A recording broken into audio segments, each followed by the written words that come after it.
Greetings, YouTube. The doctor is in. Dr. Urias Papers here with another commentary on Marvel Contest of Champions. So today I want to talk a little bit in depth about what is Biohazard, where it's found, and how we can get around it. And this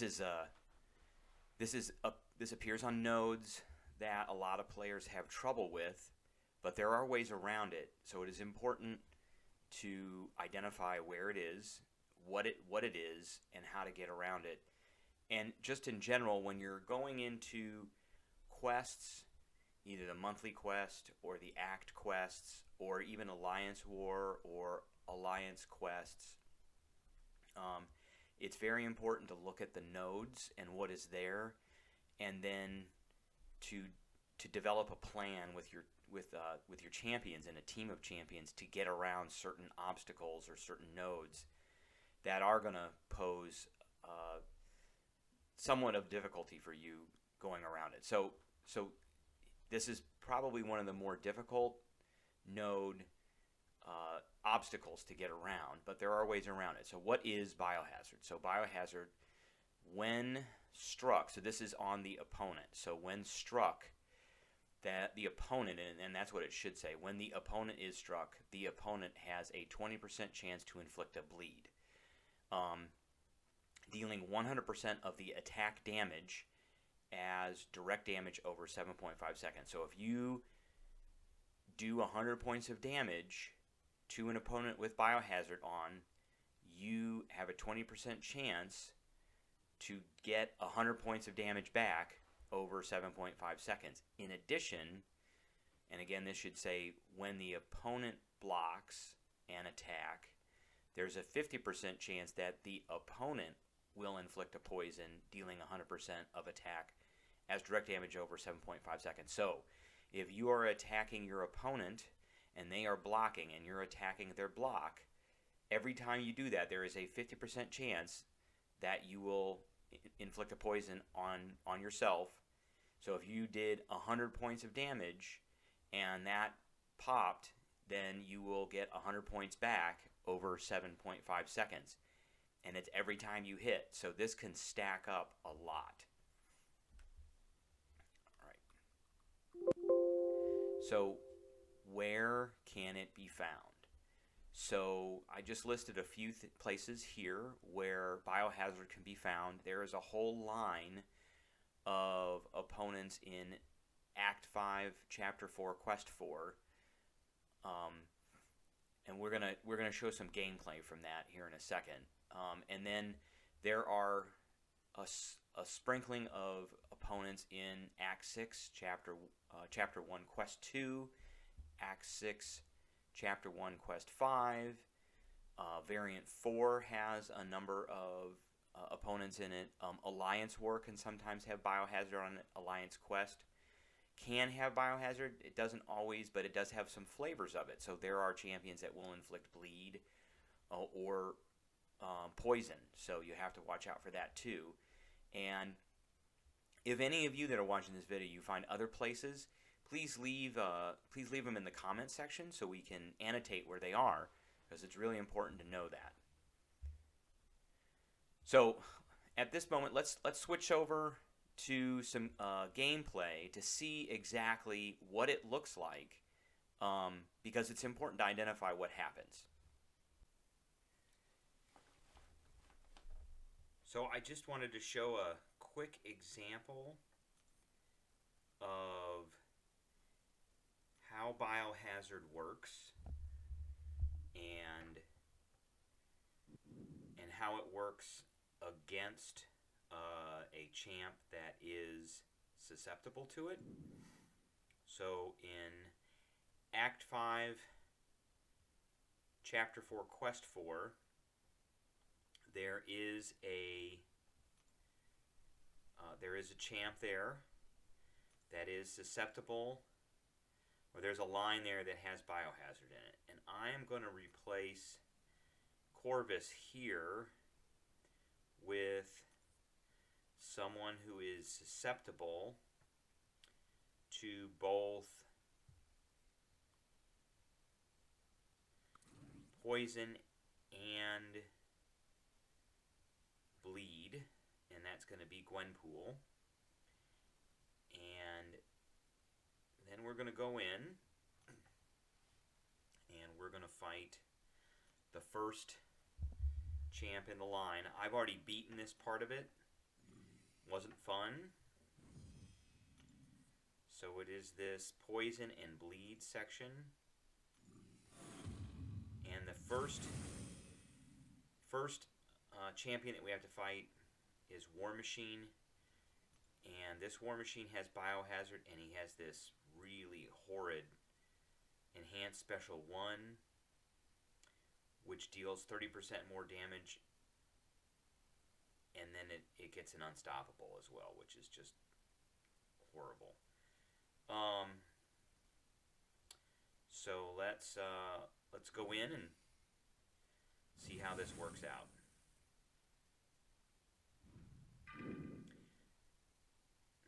So remember the way Biohazard works. When struck, there's a 20% chance that we're going to get a bleed. And when blocking, there's a 50% chance we're going to get a poison.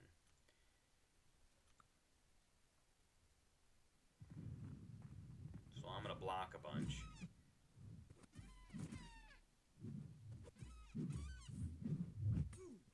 There's our first poison right there.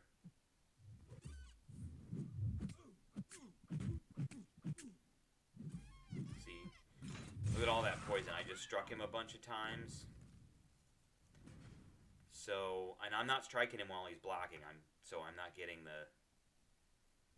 Let's do that.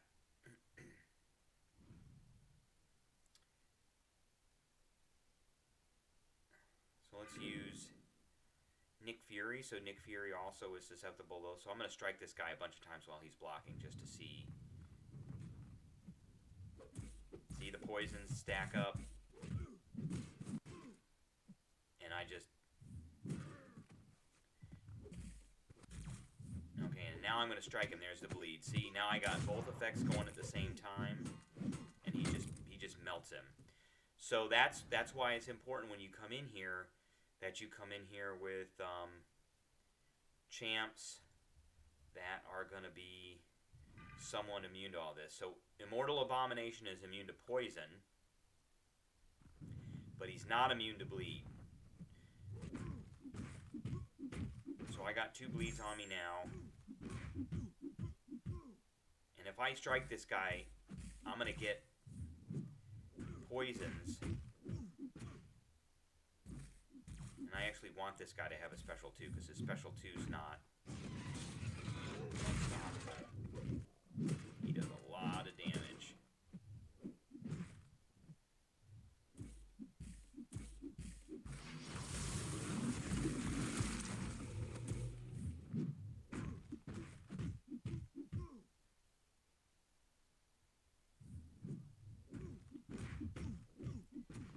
So Immortal Abomination doesn't have a hard time with him because he's immune to poison. Well, he's not immune to poison. He just doesn't take any damage from poison. So he can get poisons on him, but it only helps him.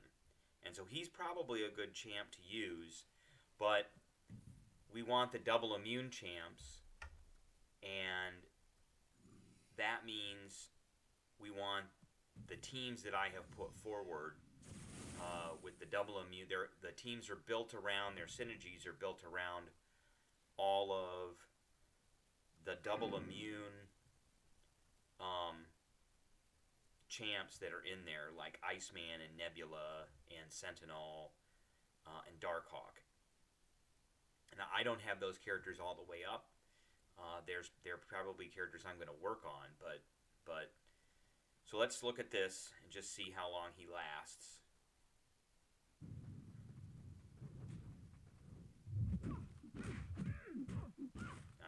I just got my first. Yeah, I just started stacking bleeds up. So that is an example of how Biohazard works.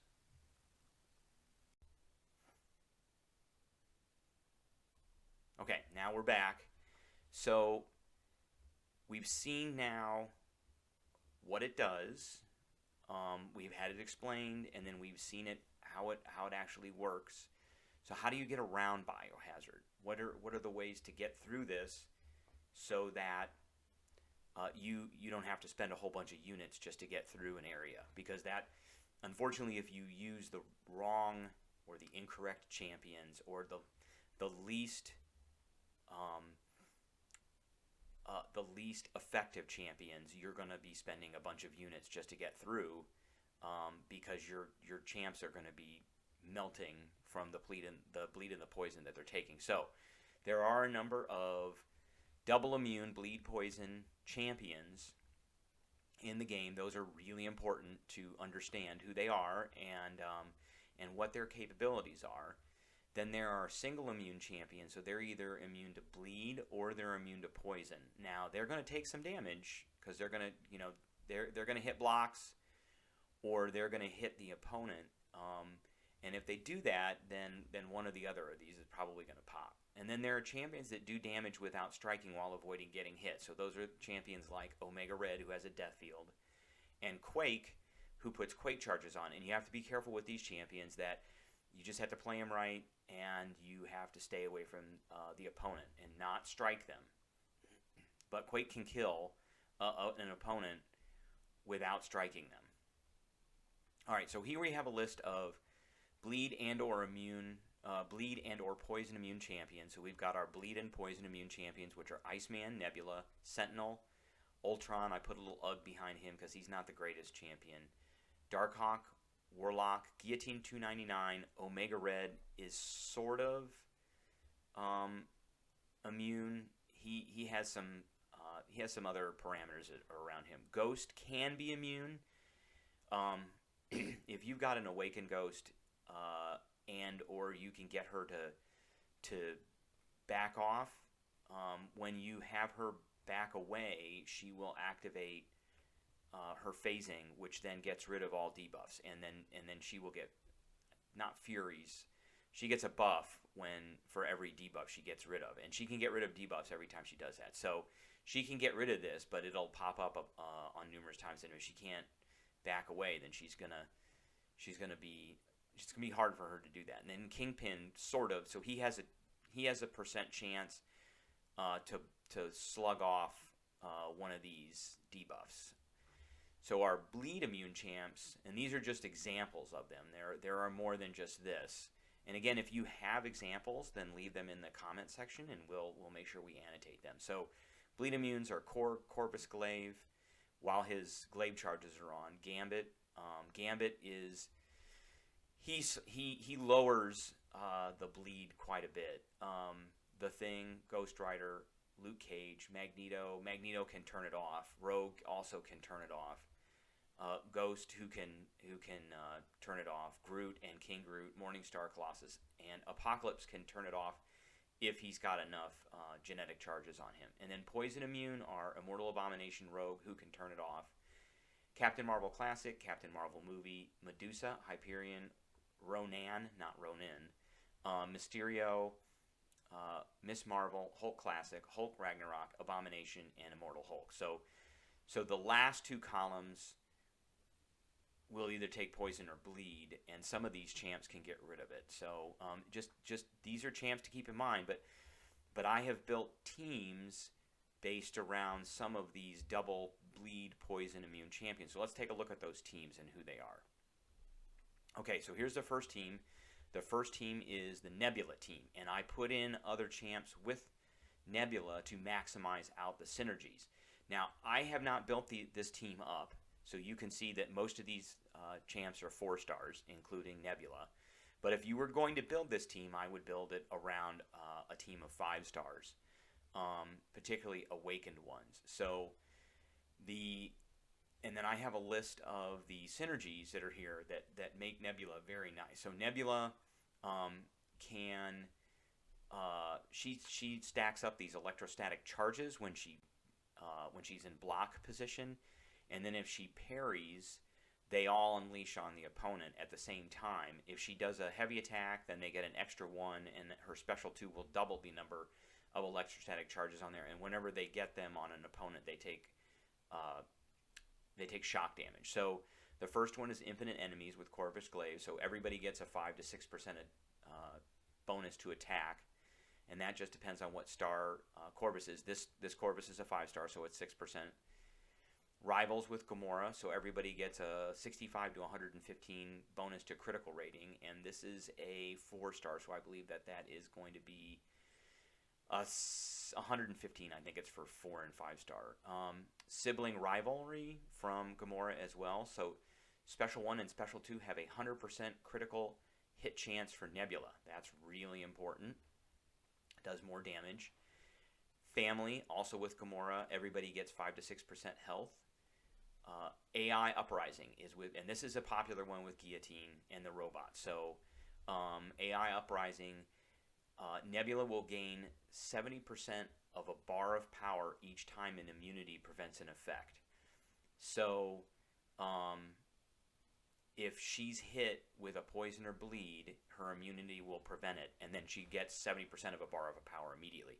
So you can see how powerful that's going to be in the Biohazard, because those effects, she's immune to both of them, and they're all going to just turn off left and right, and then she's going to get a lot of power from that. And you want to mainly concentrate on her Special 2 when the opponent has a bunch of electrostatic shock charges on them.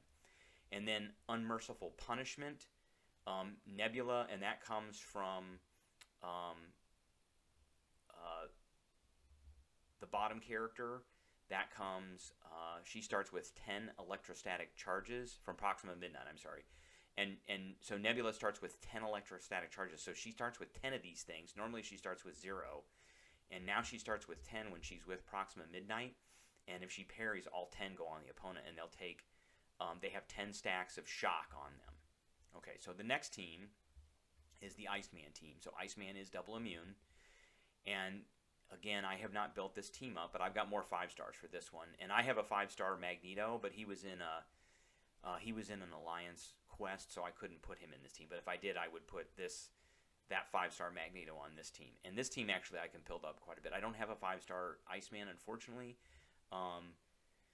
So I'm gonna be moving to probably get a 5-star Iceman at some point. So the first synergy is with Archangel, which is Mutant Agenda, and that's a +12 to all special attack damage.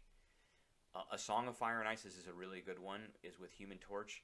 So every time he does energy damage, which every single one of Iceman's attacks do energy damage, it does an additional 15% damage, which is great. With Hyperion, you get enemies, and everybody gets 155 critical rating. With Magneto, you get enemies, and everybody gets 155 critical rating. In addition, if you have him with the Vision Arcus, Iceman increases the duration of frostbites by an additional 4 seconds. So I would probably take out either Hyperion or Magneto and put in Vision Arcus and leave it there. So he's going to do extra damage for all the energy damage he does, and all of his frostbites, which do frostbite damage, cold damage over time, will increase in the amount. All right, so our next team is the Sentinel Team. And again, I have a 5-star Sentinel. I'm just starting to get him up, but the rest of these champs are all 4 stars. Doesn't really matter as long as the main champ is maxed out. Then you do want to have some other options to fall back on.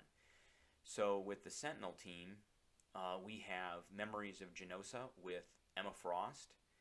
And so for every analysis charge the Sentinel has, he gets a +4 to his physical resistance. So that's the amount of physical damage that gets taken away. With Guillotine, he has the AI Uprising. So every time he negates a bleed or a poison, because he's immune to it, he gets 70% of a bar of power. And getting his Special 2 going is really important, because his Special 2 does a lot of incinerate damage. With Mephisto and Guillotine 2099, so this is not with Sentinel, but everybody gets a 5 to 6% bonus to their attack. Enemies level 3, so when we put Sunspot with Mephisto, everybody gets a bonus to their critical rating, and that depends on whether it's a 4 or 5 or 6-star Sunspot and his signature ability level. In addition, and I don't have a Sasquatch, but I would put Sasquatch in, probably in it to substitute Mephisto. If Sasquatch is on the team, you get giant challengers, and that gives Sentinel 30 additional analysis charges. And the more analysis charges, when he gets to 100, then he gets a lot of physical resistance. In addition, it stacks with that Emma Frost Memories of Genosha. And lastly, Jubilee has a synergy with him, which I would probably put Jubilee in for Sunspot, called Execute Target Acquisition Subroutine, and he starts with 15 analysis charges per mutant on the team. So if Jubilee is on this team, he gets another 30 because it's Jubilee and Emma Frost. So he would start with 60 if I had Sasquatch, Emma Frost, and Jubilee on this team. And so he's not very far. He just has to hit the opponent a couple of times while they're blocking, and he'll be at 100. And then this guy is very unstoppable when he is at 100. Okay, our next team is Darkhawk. So I do have a 5-star Darkhawk, and 2 of the other champs on here I do have as 5 stars as well. So so first off, we have Hunting Party with Elsa Bloodstone. So when entering a new mode, Darkhawk gains 50% of a bar of power. So he starts out with no modes, and then as he goes forward in the fight, he and uses his specials, he goes into different modes. With AI Uprising, he gets bars of power, and that's with Guillotine 2099. So again, every time he prevents a bleed or a poison, he gets power.